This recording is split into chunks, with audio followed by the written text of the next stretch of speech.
дәстүрлі дініміз исламның бекіткен заңдарына сәйкес әр мұсылман өзінің қоғамын жалпы жақсылыққа шақырып және жамандықтан тыйып жүру керек.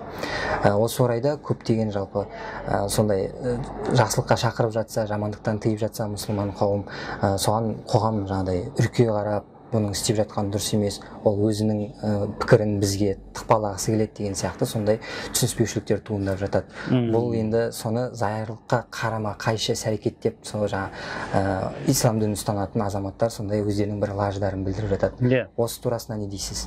Бұл жерде біз бір мәселені басын ашып алуымыз керек.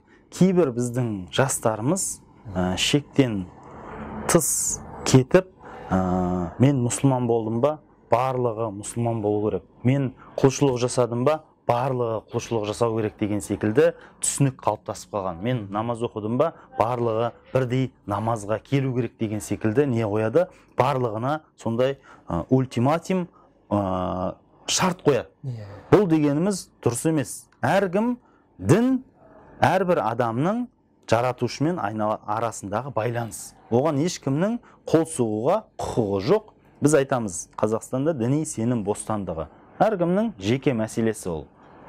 Дін, жаратушы деген мәселелер. Сол үшін біз бір дүниені жасадық екен деп, оны айналамыздан талап ету, оны басқаларға да сондай шарт қою, бұл қате пікір. Ал өзіміз отбасымызда, отбасы институтын, өзіміздің дәстүрлерімізді дәріптеп, салт дәстүрімізді, тарихымызды өскелең ұрпаққа үйрету, ода тұрған ешқандай әбестік жоқ. Біз оны үйретуіміз керек, өзіміздің тарихымыз бар, өзіміздің жолымыз бар, өзіміздің дүниетанымыз бар, өзіміздің ерекшеліктеріміз бар. Бұлардың барлығын біз жастардың бойына сіңіруіміз керек. Ал жаңағыдай шектен шығушылықтарға, ондайларға біз жол бермеуіміз керек. Солармен күресуіміз керек. Қоғамдағы қалыптасқан нәрсе соған не істеп жатыр? Кері әсер беріп жатыр. Болмаса, басқа өзіміздің қалыптасқан дүниетанымдарымызға мәселе жоқ.